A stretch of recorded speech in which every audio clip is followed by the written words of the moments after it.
Good evening, ladies and gentlemen. Welcome to the Metal Desk. I'm your host, V, and my co-host, Metalhead Fred Bonanno. What's going on, buddy? Hey V, how are you? Great to see you, man. Good. Little storming out there, so we got the perfect music for some stormy weather. It is. And the band we're talking about, and I get to do my badass joke right now. The band is Smoking Snakes, and I can say it. I tried smoking snakes, but I couldn't keep them lit. So, Nice. got the bad joke in there. But no, today we joining us on the Metal Desk, one of Sweden's hottest rising metal acts, Smoking Snakes. Their explosive new album, All Lights On, is set for release on July 10th on Frontiers Music. It's turning heads and cranking speakers around the world. So we're going to find out about the band, the new album, and we're going to do a live reaction to the single off the album, Trick or Treat, while we get to know, live from Sweden, the bassist, Andy Delarge. So please welcome Andy Delarge. What's up, man? Hey guys, how's it going? Good. It's How are it's things good to going? it's good to talk to one of the bands that are one of the ones we've labeled a band to watch. We covered you guys last year. Really dig what you're doing, and was surprised when so Trick or Treat popped up. I'm like, Fred, we need to get these guys on the show for sure. Yeah, because Cool, man. Thank you. your Absolutely. debut album was Danger Zone, and I was Yep. fortunate enough to review that for Metal Temple, and I gave it a 10 out of 10 because it deserved it. But I got to ask the obvious question first, Andy. Mhm. Smoking Snakes. That sure grabs your attention, that name. What's the story behind the name? Okay. First of all, thank you for having me here, and thank you for what you wrote about us as well. Well, the name is Smoking Snakes. It sounds, I know it sounds silly, sounds stupid, but there's a story behind it. It's about the Second World War. It was in Brazil. I'm originally from Brazil, Okay. and in the Second World War, people used to say that was easier. A snake starts smoking than Brazil go to the war. And in the end, Brazil went to the war in Italy. There's really nice story about the three Brazilian heroes. And the army, they started calling themselves, we are the smoking snakes. And they have these smoking snakes. And there is a Swedish band, Sabaton, they did a song about it as well. That's a really nice story. So I was like, the story is very, it's more like, you have a saying in US, I believe, if the pigs can fly, Yeah. it's something. It's exactly the same idea, but in Brazil, and then when something starts, when you be serious, then you say now the snake starts smoking. It means like now the thing start become serious. And I thought it was just a really good name, the smoking snakes. Yeah. Quite Was it badass. a cobra via fumar? Literally Exactly, means the exactly, snake will smoke. exactly. Yeah, Yeah. so it's Fred. It's a Brazilian expeditionary force which fought in Italy during World War II, according to the robot in front of me here. But yeah, Sabaton. They just announced a tour of Sweden. They're going to be doing a bunch of festivals up there. Yeah, that's true. Yeah, Yeah, and that's our true. buddies Wings of Steel will be with them, and hopefully, and I believe so. And Leo's from Sweden, so Yeah, I'm not a fan of Sabaton, to be honest. gotcha. Yeah, but I like the video about this song. It was quite what made me to think about the name. To be honest, it was about the movie, about the story. Yeah, I'm reading here. It says when the 25,000 man force mobilized and deployed in the Mediterranean, they adopted a defiant green snake smoking a pipe as their official divisional insignia. That's Exactly. great. It doesn't get any Military, more real than that, does it? yeah, military patches are always interesting the way that they name stuff and everything. Yeah. And much like being in the military, being in a gang of musicians, how did the band form? Oh, I live in Sweden now for 10 years. I have been living in Sweden. And before COVID, it was before COVID, I was a little bit worried. I had some bands before, and I saw this ad looking for musicians. It was for a kind of punkish band, and I hate the guys, all of them. I said, I don't want to play. They're so stupid. No, but but the guitar player that day, he he get into a fight with the band as well, so they had no guitar player. And then I start playing a death metal band. It didn't work at all. It's not my thing. I just want to have a band. And then these guys called me again, and my wife told me give them another chance. Okay. And then it happened that the guitar player was there, and we had so much in common. He had bands before, playing with Crash Diet. I don't know if you know, but yeah, Oh, he yeah. was quite I love, old in the I scene. love Crash Diet. Yeah, his band was playing with Crash Diet like many, many years ago. But he was the singer, and he was singing. He was playing guitar in this band. He was better singer than the singer in the band. I was like, let's just kick out this. But I mean, let's move forward and keep our own band. That's how it started. Started more like an idea between me and the singer Brett Martin. Now I know that you guys proudly fly the sleaze metal flag. I know it's a lot in your press release and stuff. Do you like the term sleaze metal? To be completely honest, I don't mind, but I don't get it. What is Lee's metal? To be honest, because nowadays it seems like grunge that you had so many different bands, but you need to label grunge. Right. Sleaze I mean, a lots of bands I love, they are considered sleaze, but they sound differently. So if you ask me what's sleaze, I don't know, but I like the term sleaze, so I think it works. Yeah, yeah, it does. I mean, I never heard the term really until you guys started kind of phrasing it. So, and it works. You're right. Yeah, Well, I mean, and- back in the day, yep, the bands, were considered sleazy. Were like, Rat, Motley Crue, Hanoi Rocks. exactly. It Yep. was like a split off of. I hate the term hair metal. I can't stand Okay. that term because they lump a lot of people in there who shouldn't be. You know what I mean? Because everyone has to be put in a Yeah. box. You know what I mean? Yeah, yeah, exactly. I understand, but that's another thing I don't care either because these bands they are considered sleaze and hair metal, and I don't care. Right. I And really don't care.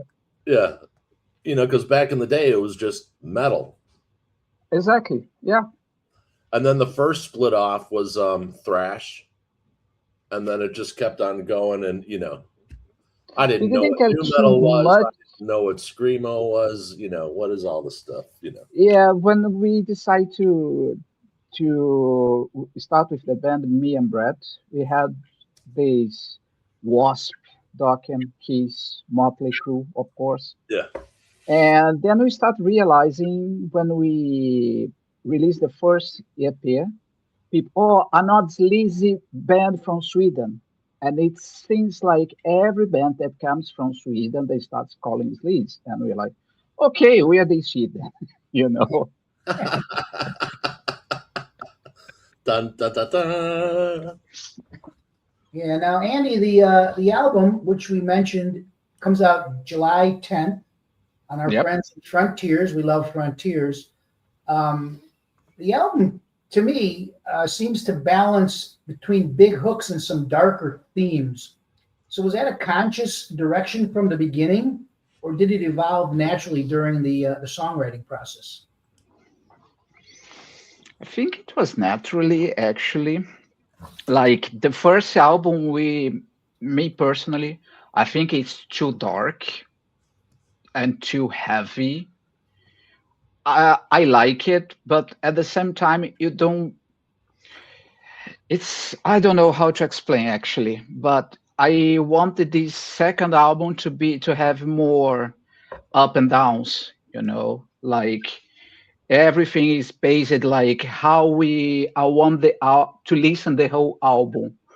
The first album, I like every single song, but the album itself, it seems for me, at least, it doesn't tell a story.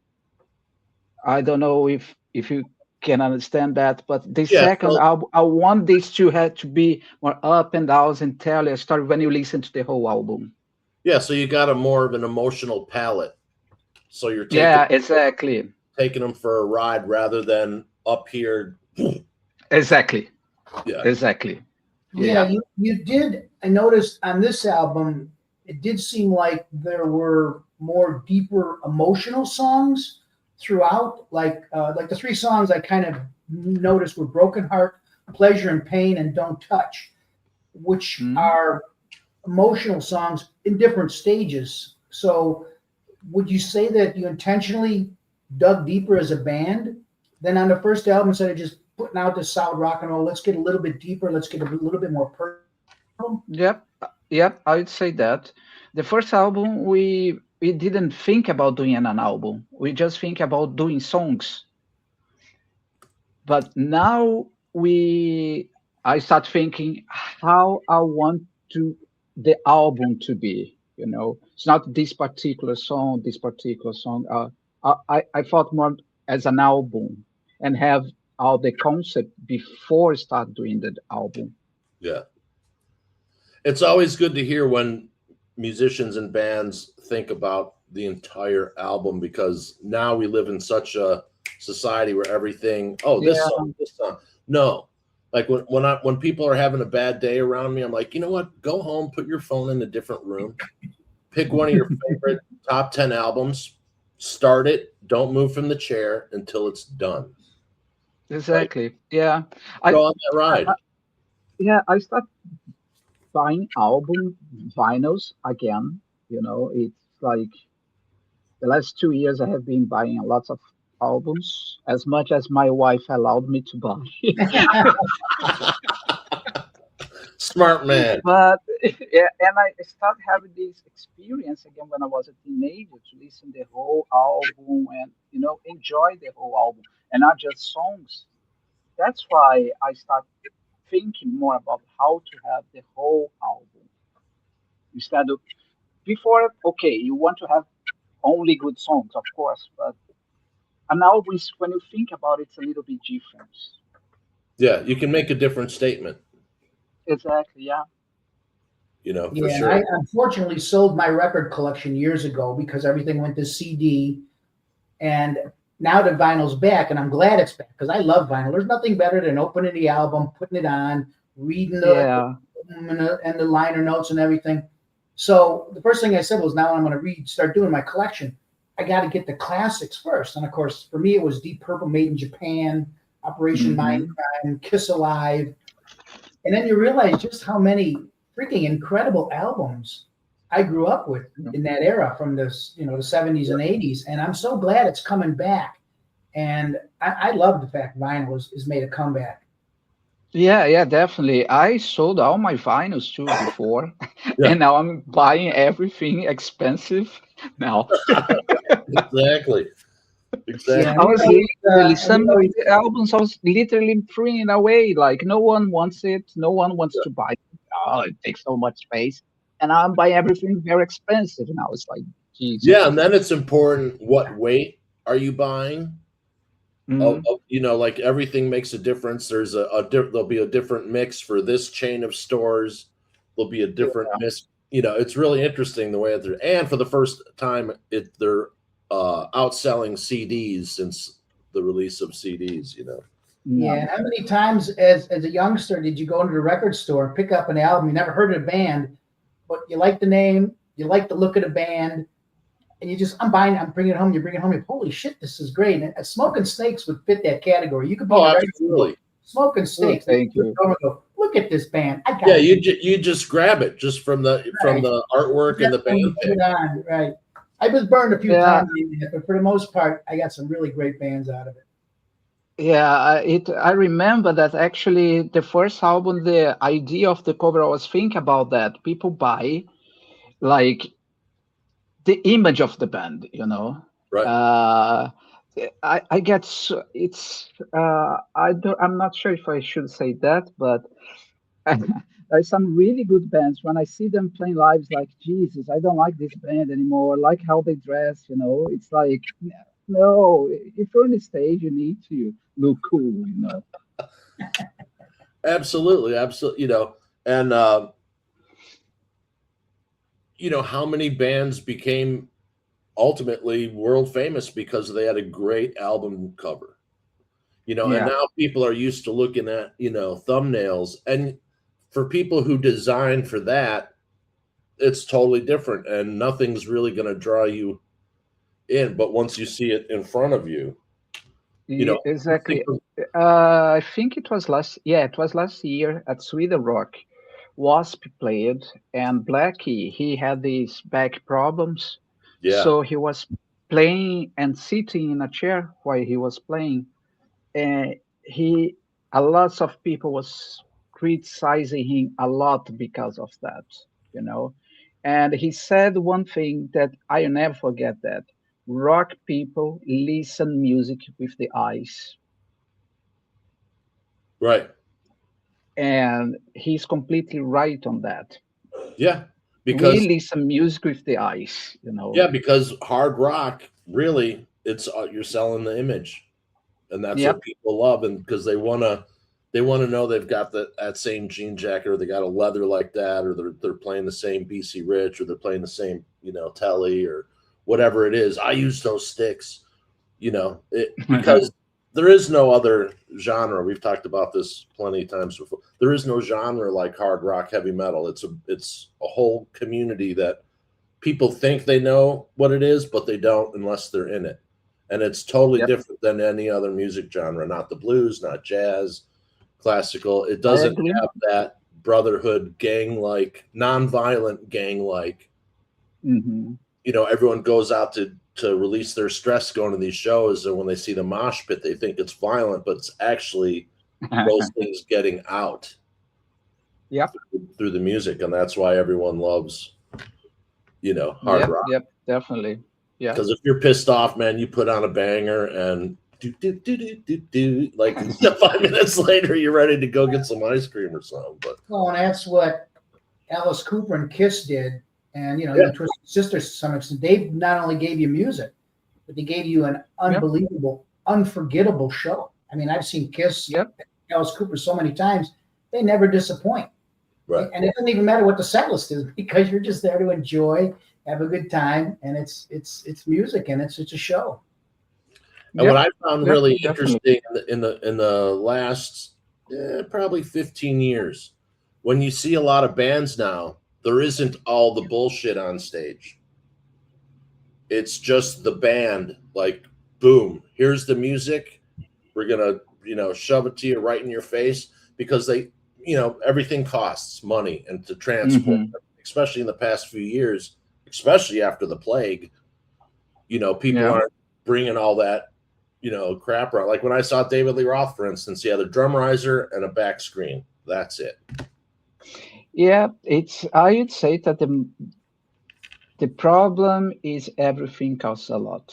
Yeah, And for small bands, like a band like us, everything counts. Like you need to bring instruments, you need to bring, depending on the time you'll be out, you need to bring more luggage that most of the times the promoters doesn't want to pay for it. Like last month we played in Germany, and we basically 2 weeks using two pair of jeans, like 5 t-shirts, because you're not allowed to bring more stuff. right. So Like Jim Morrison, he had one pair of leather pants that's all he wore. And yeah. supposedly stank to high hell. But Zach Wilde was the same way.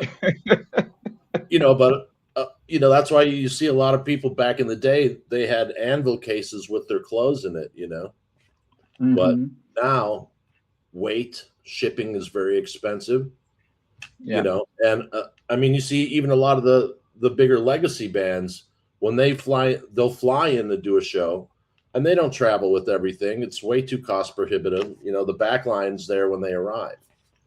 And that's got to be weird, interesting, and like I couldn't imagine showing up to a gig and let's say the drum kit, and it's totally not what you play. Like different wood, different heads. Yeah. You know, like Yeah. I could see how that could cause issues. But if you're a professional, you go on and you do it. You know. Yeah. I feel so happy I'm not the drummer. You know. Right. Yeah. Exactly. You know, but with some amps, at least you can get with all the, you know, modeling pedals and everything else, you can get pretty close. But, you know, I couldn't imagine relying on that. I come from production background. That would freak me out. I would not be able to sleep. Yeah. Like when we travel, I'm not allowed to bring two basses, for instance. I need to bring one bass. Something happened, then I need to know someone from the other band. The other band is my backup, and we're backup for the other bands playing as well. So you need to do these arrangements all the time, you know. That's interesting. Yeah, and Yeah. you know, would that have happened 30 years ago? Probably not. But that's cool that the community now is like, here you go, man. Yeah, but lead on it. I hope it'll be better, but yeah, let's see. I hope for the best. Absolutely. And I think, you know, we've talked about this too, is after the whole Ozzy's last show in the beginning, I think the money people will start to see because that business cycle will end like towards the end of like beginning of next summer. And then the next business cycle for the big stuff will start happening. And I think that you're going to see a marked change in more of that, more heavy metal, more hard rock, because the people with the money saw what that show meant and what it did and the amount of people that it attracted. Because we basically, you know, here in America got tossed to the side once, you know, rap took a hold, you know.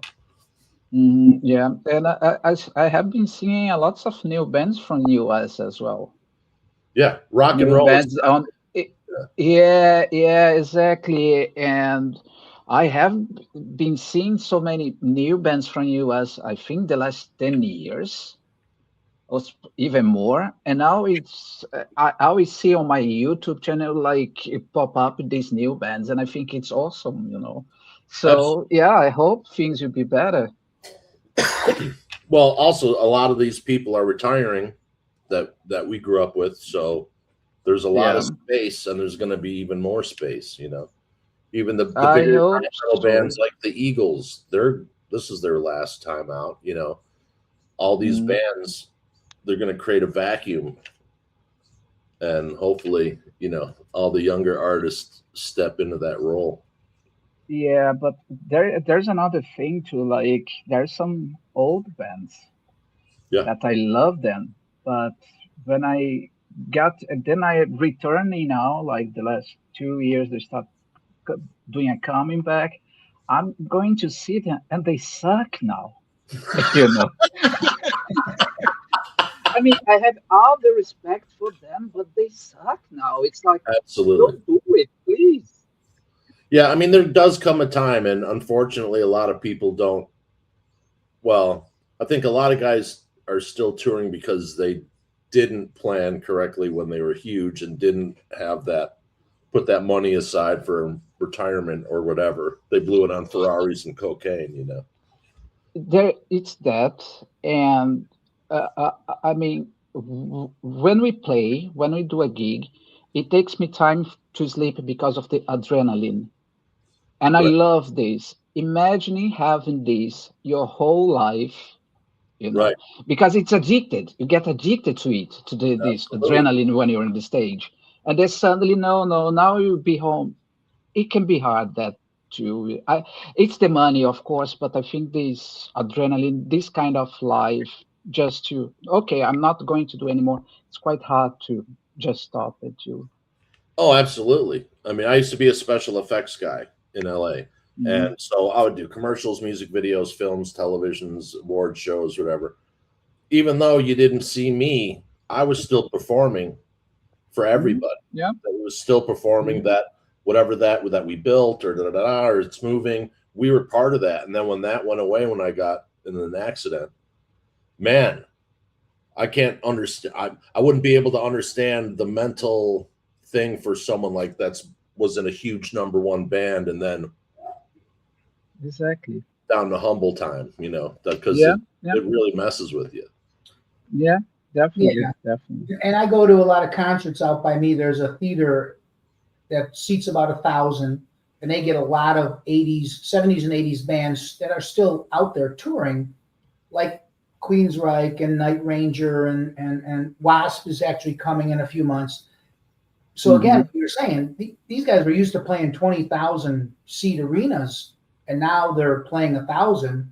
But that's what they have to do to keep going. They still love it. I look at it like sports guys. At some point, your body gives up. When you're 38, 37, your body says, "I just can't do it anymore." Rock and roll, you can do it till you're 80. Yeah. If it's something that's all you know and something you love, why not? And even playing in front of 1,000 people is still something you love. You see the appreciation in the fans. So I mean, it's good that they can still go out there. They just can't fill the 20,000 seat arenas anymore. Yeah, especially when you are Dave Lee Roth, that it was so sad, but still people clapping and screaming and they're liking. So why he should stop, if people Right. still wants to pay to see him playing. So yeah, so And now, with the way that the music business is now, I mean, there's really not a lot of money, if any, for promotion and marketing compared to the 60s, 70s, 80s. mhm. But and every artist, just like authors and everything else, it doesn't matter if you get signed, you have to promote. That's just part of the deal. That's part of your day. People are like, oh, well, I signed with Simon and Schuster Publishing. My book will be fine. And well, you're not a huge celebrity. You're not a Hillary Clinton or a Bill Cosby or whoever, just grabbing names randomly. You're going to have to go out and promote that book. And they're like, what? Yeah. I mean, that isn't there anymore. Yeah. And we'll see what AI does with that. But, that's another thing. We talk about AI all the time. I'm totally against it. But, yeah, I used to have this talking before, but now I don't feel worried about AI, to be honest, because for real fans like us, yeah, AI will not replace anything. And I know bands that all their songs are made by AI. They do, but it's ridiculous, yeah, like I love doing the songs. It's when I have my peace, when all the kids are sleeping, my wife is watching TV, I take my guitar, open a beer, and I play, and I love doing this. Why I want AI doing this for me?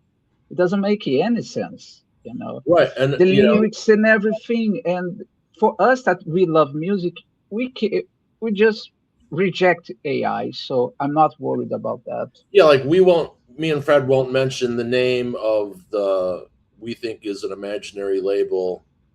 So Fred, we're talking about booking guests and stuff, and Fred's like, hey, do you think this label, because he couldn't find any information on it. Then I looked, I couldn't, just a really quick I couldn't find. And we're like, is this an AI? Like, is this all AI? Like, are the bands all AIs? The label, because you don't know anymore. Yeah, and Vince and I were talking about it because of this show and the fact that I write the album reviews for Metal Temple. I get a lot of bands that come across my emails. And some are phenomenal, and some I go, man, that's great, but I can't find anything out about the band. The videos are all those generated, and I go, it's got to be generated. And the label he was talking about, I asked him about it. I go, you ever hear this label? He goes, no. I go, I wonder if it's just an AI generated label too. Yeah, I'm like, well, there was a popular movie called that, and it was an offshoot of X label, whatever that label is. But yeah, we couldn't find it. That just amazed me. Like the rest of the day, I was like, What is going on? I saw with some bands as well that people send it to me, some friends, listen to this. Oh, this band is great. The band has no pictures, just these AI generated things. Yeah. And then I found one guy that is he's supposed in the band, but there's no pictures from the band at all, just this guy with his computer. And I'm like, this is so he's not even playing something, he's just doing something on the computer. Okay. And now for my solo. Yeah, exactly. I mean, it's not going away, obviously, and it is No. good in a way for some things, but it's Yeah. scary for other things and the jobs it's going to take. Yeah. Like I was talking with I was in construction for years ago, and I was talking to a friend of mine. That's one thing. AI is not going to replace carpenters, electricians, plumbers, you No. know, but it could replace architects. I mean, Yes. you could have it Yep. design a house for you. Yeah.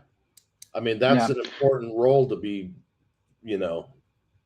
Yeah, I know bands that started using just for production, and I think it's, and I mean, just for production. Come on, just I don't want to listen anything related to AI. Right. Of course, I can be foolishly and start to listen to something. Oh, this is great. I don't, but at the moment I realize, oh, I know it's AI. It's done for me. I don't want to Yeah. have nothing to do with this shit. You can't replace feel. Exactly. You know, like for instance, like myself and Jason and Rob, the two other co-hosts on the channel, we were trained by Eddie Mashal, who won 5 Grammys with the Eagles. So to be trained by that guy to be an audio engineer, and I've mentioned this before, but just the placement in the room and the space and the feel, and you can't replace that. You can't. Exactly. Yep. You know, there's something. That's where the magic happens, I guess. You know, you can't have, you know, robot magic. Even the mistakes, live shows too. Live shows are live shows. If you make a mistake as a bass player or whatever, it is what it is. You move on. Well, then there's the AI auto tune that's happening now. Yeah. That's two things actually. First, people that's worried about AI, I always ask why you are worried about AI now. Yeah. If like in the 90s you start having DJs that just like a pen drive with putting something. For me it's the same. You know, for me it's the same. It doesn't change anything. And how is it different from bands using backing tracks?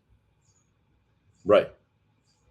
You know, like back in the day, backing tracks would be like you'd go see Queensryche and they had all these sound effects and they'd use it that way. Or for me, it's like we played with some bands. That's like it's embarrassing. They're not even doing anything when all the voices, all the backing vocals are so perfect, and we're like, and they're not even playing. It's just like testing, and we're like, really? Some bands they have backing tracks even for the drums, and even for the drums. That's insane. And when they sing, you can see that's backing tracks. Like it's 4 guys in the stage and 12 people singing, and then you start, something here is not right.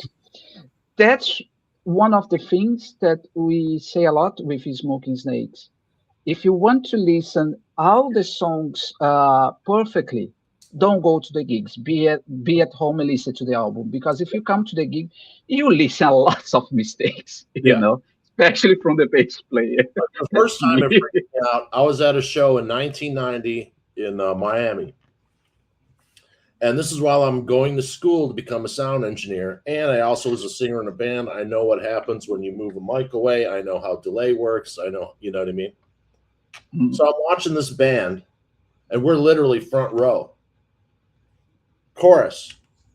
Okay, his part in the chorus, when the backgrounds drop away and it's just him, 4 words. After 2 words, he takes, and it's still going. I literally go, we have to leave the show. Yeah. And I'm not going to say it was the Cult. Yeah, one thing we learned as well is because when we played, it was our first tour last year, and I think I was drinking too much before the last gig. So when it was time to do backing vocals, I had no voice. I was destroyed. And I remember it was a woman in front of me, and she was looking at the stage. And as soon as I start singing, she did exactly like this. Like, and she looked at me, and I just did. So, Yeah. but Uh, then we start after the gig. We went to the merchandise to sign some stuffs, and she said that she liked it. She saw human beings. You're not Yeah. pretending to be something. You're not like trying to fool the audience with backing tracks. You just Well, that's what people are what you missing. see, we are. That's why we came the name All the Lights On. Yeah. About being honest, about we don't hide anything. Rock and roll is about the imperfections. yeah, and Exactly. The Yeah. whole attitude of Yeah. it. I was just at the Triumph show when they did their Reloaded tour a couple months ago here in Chicago, and Rick Emmett's Mhm. playing, and he broke a guitar string. And right away, the guy in the back, one of the sound guys, come running out, and Rick looked at him and goes, and he just kept playing with it. He goes, "Nope, screw it. I'm going to keep playing. I got a Oh. broken string. I don't care. Don't switch guitars. Don't. It's part of the Yeah. thing." He Rick doesn't- Emmett knows what he's doing on a guitar. He can work around. Yeah. Yeah. Yeah. Well, speaking of on stage, I have not seen you guys live, but I've seen the videos, and I've also read a lot of stuff about you online. I understand you guys put on one hell of a stage show. You guys are pretty nuts on stage, pretty into it. Yeah, we try to. I mean, we don't do too many gigs, to be honest, as much as we want to do it. And being the stage, it's like everything we do in our lives is to be on the stage. So it's the best feeling, it's the best moment in our lives is to be on the stage. So it's yeah, I cannot describe it. Well, it's another person, it's not me. I get so and yeah, and I think I don't know why. Maybe I'm quite stupid, but I think maybe it's my last gig. I don't know what's going to happen with me tomorrow Right. if I will be here. So I need to enjoy this moment. Yeah. I mean, how many great musicians have said, I play every gig like it's my last one? Yeah. Yeah, That's a good yeah, place exactly. because you're only as good as your last show. You're only as good as your Yeah. last car build. You're only as good as the last house you build, whatever that is, for people who don't Yeah. rest on their laurels, Yeah. Well, when we do our inaugural Creativity Talking / Metal Desk 3-day music fest, Yeah.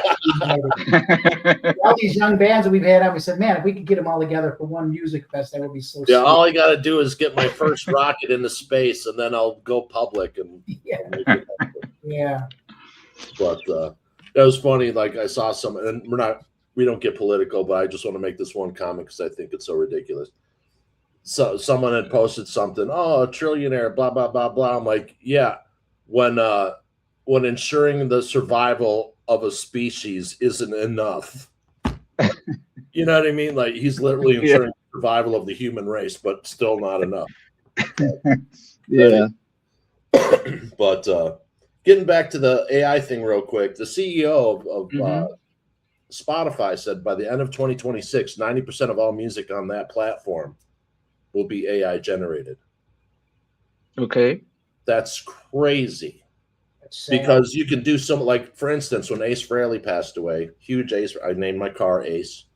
10,000 AI songs were generated the following day after he passed away. I mean, 10,000. Yeah. That's I mean, I'm a software engineer, and I work it for Spotify, and I know they don't care about music, so this kind of statement doesn't surprise me at all. right. It's just amazing, like how. Hey, I figured out a way to take the artist out of the art. Yep. And Yep. the first lawsuit for AI has been won against the AI companies, and it had to do with fan fiction of games, Game of Thrones. Mm. So J.R.R. Martin won because everything is a derivative. And like, for instance, WEA, Warner's, there's a bunch of lawsuits going on to sue all the AI companies because AI, everything is a derivative of. They're taking other works Yep. and saying it's theirs. Well, no, that's infringement. Yep. But I see more and more fans of music buying physical stuffs and not listen to streamings anymore. You know? We tell people all that's we say on every episode. Make sure you support your band by buying vinyl, by buying their merch, going to the shows. You know. Yeah, and that's the thing. I don't. I mean, Spotify is useful when I don't know a band or an album, and I'm not sure if I want to buy this album. Then I listen at Spotify to compare. Okay, I buy this album next month. I buy this other one, kind of like that. Right.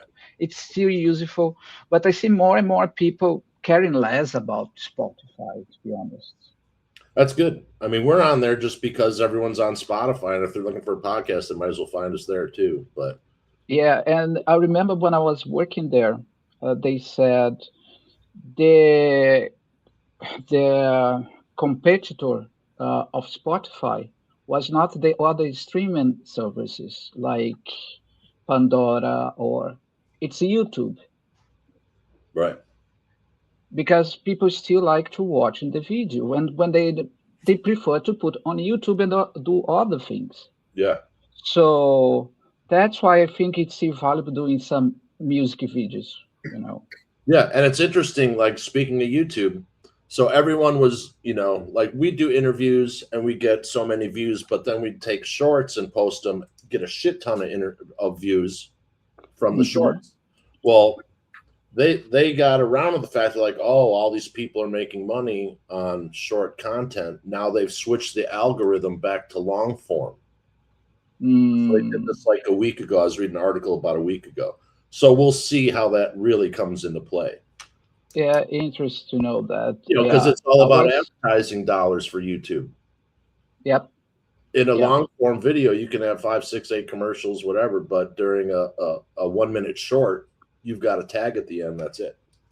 Yeah, that's true. So everything is driven by advertising for YouTube, as far as that's concerned. But yes, advertising numbers, how many followers you have, this kind of shit. Yeah. Like who was talking about that? Carmine. A piece was talking about he was going to do a Blue Murder kind of like he did with Cactus, where he's got the Cactus All Stars that we were at the show at, which is really cool. But the record label said you don't have enough. There's not enough following on YouTube. What? Yep. Like I remember when I was producing a film, we had to get up to 50,000 followers before we could start pitching it to finance. What? Yeah. Like, what does that have to do with a movie fan? You know what I mean? Okay. I remember it was here in Gothenburg like 3 years ago, something.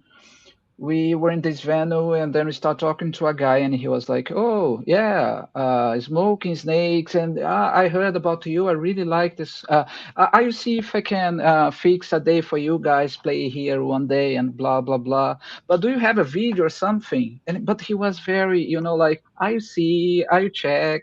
And then when he took the YouTube, it was more than 100,000 views in this video. He was, what? No, I will book you guys here, because he saw the numbers on YouTube.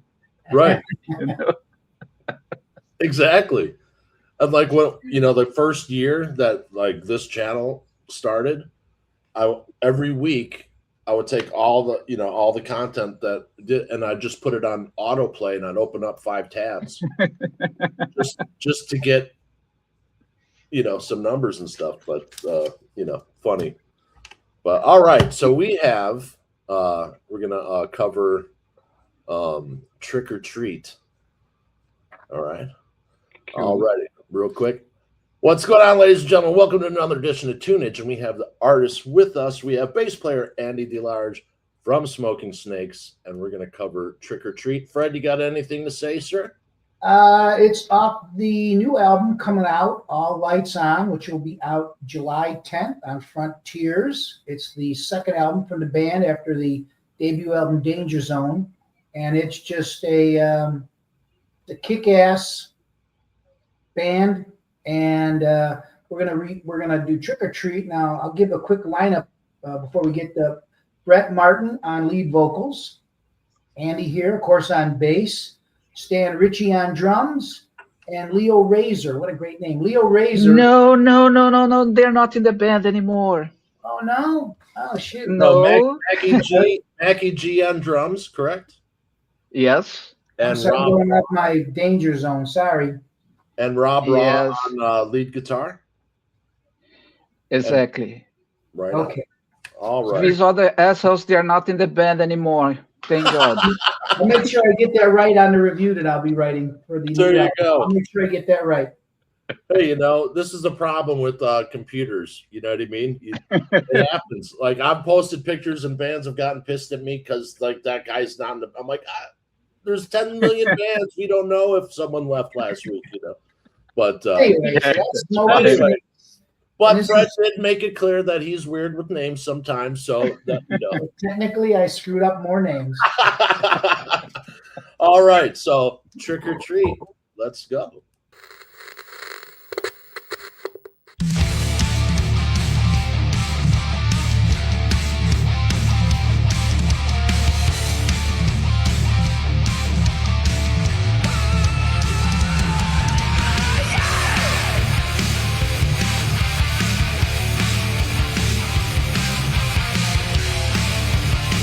Purple always looks so good on camera, man. Especially with smoke, absolutely. I agree. It's nighttime, I feel sensation. You make me scream and you want me to bleed. When the lights go out, I hear your confession. You wanna scream right here under me. We have such strong emotions. You're screaming high and you want me so bad. When the daylight takes over, was it a dream or was it real?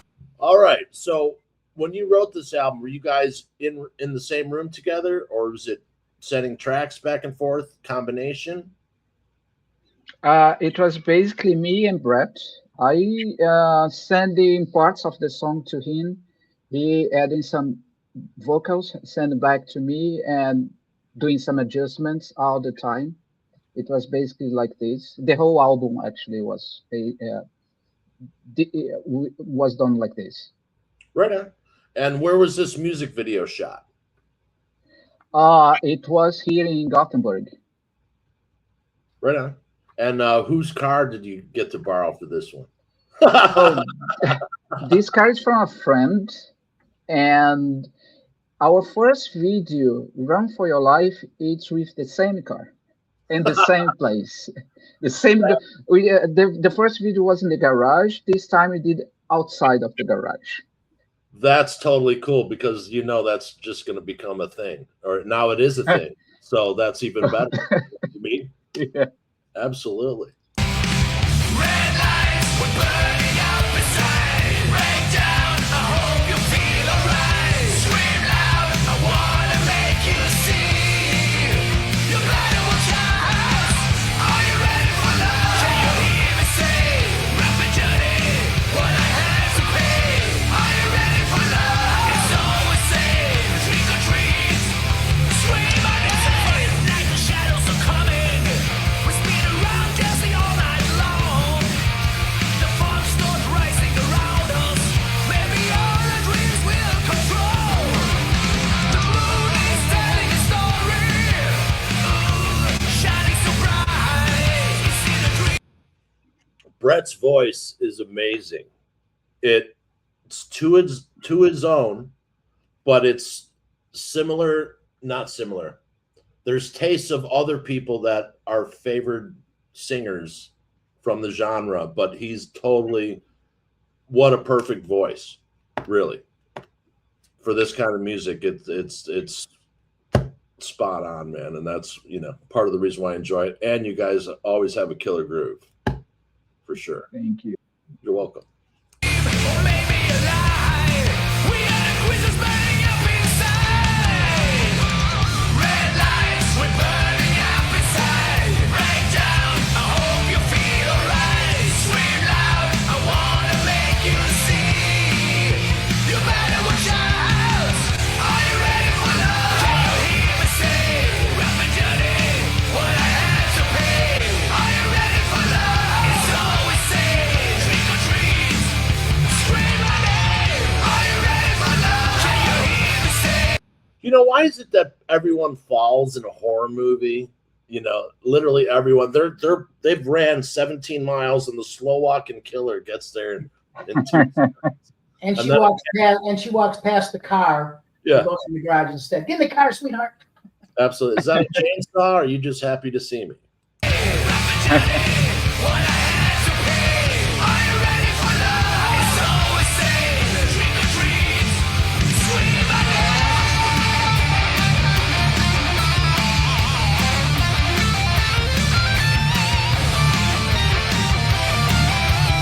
You better watch out. Are you ready for love? Can you hear me say, rough and dirty, what I had to pay? Are you ready for love? It's always safe. Trick or treat.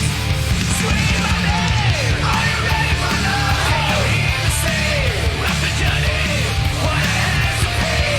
Are you ready for love? It's always safe. Trick or treat. Come on and scream my name.